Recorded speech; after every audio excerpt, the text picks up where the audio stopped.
실주차, 3차시 여자 복식 치마와 저고리입니다.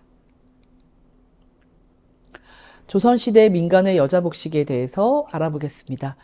민간 여인들의 복식도 방간여들이 입었던 복식과 서민의 복식이 구분되는데요. 이는 다양한 자료들과 출토 복식 등을 통해서 그 형태와 쓰임에 대해 연구한 결과입니다. 반가 복식, 예복과 일상복으로 구분하며 입는 순서에 따라 맨 밑에 입는 내의류부터 또 상의류, 또 치마로 나눌 수 있습니다. 외출시나 의례를 갖추어야 할 때 그 위에 포의류를 입었습니다. 먼저 상의류부터 살펴보면 상의류에는 저고리, 그리고 배자, 그 위에 또 갓저고리 등이 있었습니다. 저고리는 적고리, 한문으로 이제 적고리라고 표현을 했는데요. 조선 세종 2년에 원경 황후 선전의에 이 적고리라는 말이 처음으로 나오면서부터입니다. 상의를 지칭하는 것으로 또 바지와 치마와 같이 하의 위에 입는 것이며 겉옷과 같은 역할을 하는 또 포, 그러니까 두루마기 같은 포죠. 포에 비하여 길이가 짧은 상의를 뜻하기도 합니다. 그러니까 포에 비해서 짧은 아이의 영역에 들어가는 것입니다. 조선 전기에는 대부분 허리를 넉넉하게 가릴 정도의 길이에 폼이 크고 넓은 형태로 남녀의 저고리가 비슷한 모양이었습니다. 근데 목을 거의 다 덮을 정도로 넓은 깃을 하고요. 그러면서 한쪽으로 여며 입고 또 가늘고 짧은 기능적인 고름으로 고정시켰습니다. 조선 중기로 가면서 곡선이 강조된 당이가 생겨나기도 하였고 전체적으로 저고리 길이가 짧아지고 고름은 점점 길어진 시기가 됩니다. 겨드랑이 아랫부분에 색이 다른 천을 덧대면서 그 회장 저고리 형태로 변화하기 시작한 시기이기도 하였습니다. 조선 후기에는 저고리 길이가 그 임진왜란을 전후해서 길이가 빠른 변화를 나타내기 시작합니다. 조선 후기가 되면서 그 여자 저고리가 점점 작아집니다. 그러니까 길이가 짧아지는 것이죠. 자, 그래서 그런 경향이 강하게 나타나는 특징들이 있었습니다. 자, 이렇게 여러분들이 보이는 저고리는 어떻게 만들어지는 것일까요? 지금 저고리의 구조가 복잡해 보이시죠? 자, 이렇게 직선형의 저고리보다 이제 곡선이 많이 생기면은 사실 그 저고리를 만드는데 처음 한 번 만들어서는 완성도가 많이 떨어집니다. 저고리는 많이 만들면 만들어 볼수록 이제 굉장히 완성도가 높은 아주 멋진 저고리를 만들 수 있는데요. 가장 어려운 부분이 어디일까요? 네. 목둘레, 예, 깃입니다. 깃을 다는 부분이 생각보다 어렵습니다. 자, 침 선장께서 직접 저고리를 만드는 모습을 한번 보시겠습니다.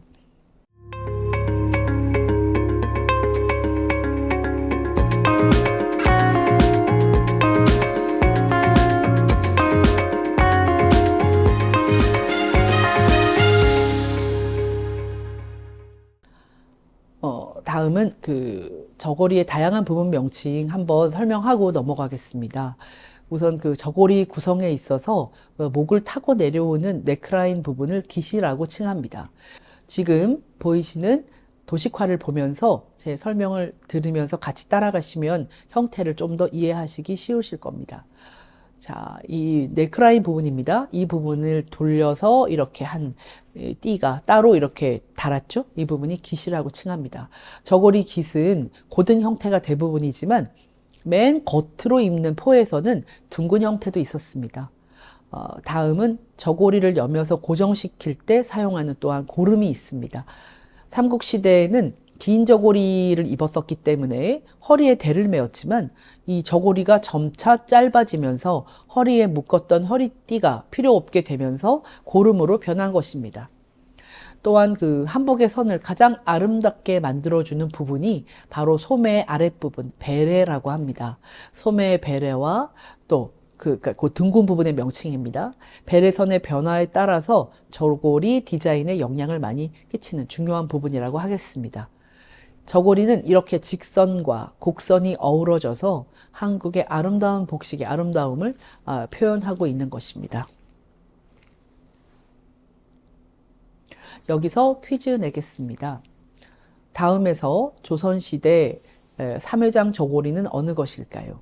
자, 참고로 회장 저고리는 저고리의 깃과 고름과 손목 입구, 그리고 그러니까 수구라고 합니다. 그리고 견막이는 어디냐면요. 겨드랑이 부위, 그러니까 길과 겨드랑이가 마주치는 그 부분입니다. 여기에 다른 색을 넣어 만든 저고리를 회장 저고리라고 하는데요. 이 중에서도 삼회장 저고리는 어느 것일까요? 자, 2번 그림이 삼회장 저고리입니다. 자, 방금 우리가 명칭 보셨기 때문에 부분 명칭 다 알고 계시는데요.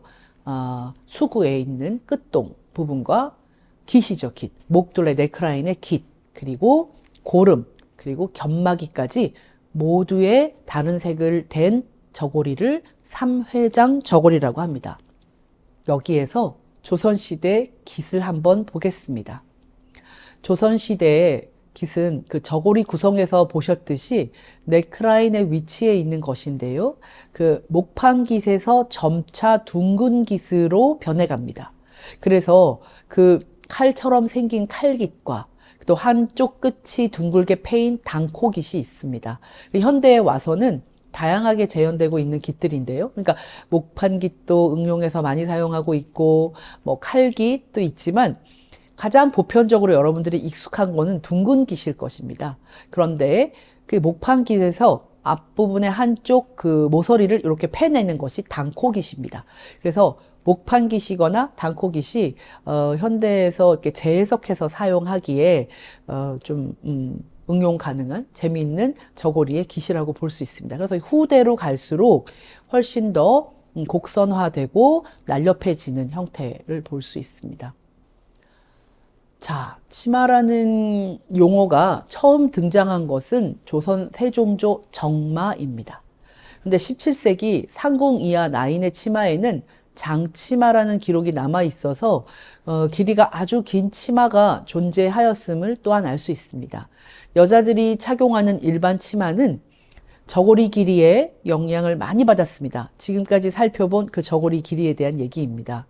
근데 조선시대 유물을 통해서 반인 계급이 착용하던 그 겉치마에 대해서 잠시 살펴보면 조선시대 초기, 그러니까 저고리 길이가 길 때는 치마를 허리에 입어도 되었기 때문에 치마 길이가 짧았습니다. 그러나 후대로 갈수록 저고리가 짧아짐에 따라 치마의 길이는 길어지게 된 것입니다. 치마의 종류를 볼 때 중기까지 겉치마로는 솜을 넣어서 만든 솜치마, 이건 누비가 아니고요. 그냥 솜을 넣은 것입니다. 그리고 솜을 넣어서 누빈 치마, 그리고 안감과 겉감과 중간에 이렇게 심감까지 넣은 겹치마, 그 다음에 겹누비치마 등이 있어서 사용 용도와 또 계절에 따라서 다양하게 치마를 만들어서 입었습니다. 후대에 와서는 그러니까 겉감과 안감만 넣은 겹치마만 지금 입고 있습니다. 또한 예복용으로는 스란치마와 대란치마가 있습니다. 스란치마에서 스란단은 치마의 아랫단에 두었는데 그 금방 문양은 계급에 따라 무늬가 달랐습니다. 왕비의 경우는 용문, 공주와 옹주는 봉황문, 일반 양반 여인들은 꽃문양을 사용하였습니다. 이건 정해진 바대로 입어야 했습니다. 대란치마는 대례복으로 스란단을 무릎 정도의 위치에 한 단 더 덧댄 것으로 쌍스란치마라고도 불리웠습니다. 그러니까 스란단이 두 개라는 것이죠. 자, 대개 그 스란치마는 홍색, 대란치마는 남색으로 만드는데 홍색의 스란치마를 입고 그 위에 남색의 대란치마를 겹쳐 입고 또 남색의 대란치마를 살짝 가슴 부위에서 끌어올리면 아래에 스란단이 보이도록 착용하였습니다. 그러다 보니 스란단이 세 겹이나 겹치는, 그래서 매우 화려한 치마의 모습을 이루게 됩니다. 또 다른 종류의 치마가 있었는데요. 두루치라는 치마입니다. 두루치라는 치마는 보통의 치마보다 폭이 좁고 길이가 짧았습니다. 거들 치마도 있었는데 이는 입는 방식을 일컫는 것입니다. 그래서 김홍도나 신윤복의 그림에서 보면 서민층 이하의 기녀 또는 노비들은 긴 치마를 걷어 올리고 허리띠를 메고 있는 모습을 볼 수 있습니다. 아무래도 노비들이나 뭐 그 일반의 일을 해야 되는 사람들은 치마가 끌려서 활동하기에 불편하면 뭐 일하는데 지장을 주니까 아무래도 한번 걷어 올려서 허리에 한 번 더 묶어서 활동하기 편하게 만든 것입니다. 양반 계급도 보행 시에는 긴 치마를 위로 살짝 거두어 들고 다녔는데 그래서 거두어 들었다 해서 거들치마라는 명칭이 나왔습니다. 서민층의 여인들은 일할 때 거들치마 위에 행주치마를 두르기도 했습니다. 치마에 사용된 색으로는 어린 시절에는 주로 붉은색 치마, 그리고 결혼하고 나이가 들면 남색 치마, 그리고 노년이 되면 옥색이나 회색 계통의 치마를 입었습니다. 과부는 평생 흰옷을 입고 지내며 과부임을 알렸습니다. 최근 드라마에서도 과부의 역할을 하는 주인공도 계속 흰옷을 입고 지내는 것을 여러분도 보실 수 있습니다. 다음은 이제 상하, 갖춰 입은, 그러니까 조선 초기의 저고리와 치마, 그리고 또 저고리와 치마인데 역시 중기의 저고리와 치마. 좀 더 다른 형태의 중기의 저고리와 치마입니다. 지금 중기의 저고리와 치마에서도 확연히 양반에게, 그러니까 지배계층이 입었던 옷과 일반 서민의 옷은 사용된 옷감과 그 사용량의 차이도 바로 이제 드러나는 것이죠.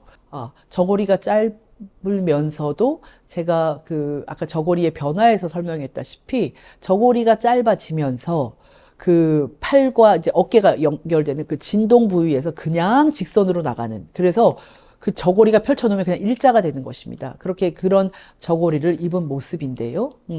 그래서 저고리가 짧아지니까 지금 치마는 거의 저고리 아래까지 올라온 긴 치마를 입고 있는 모습입니다.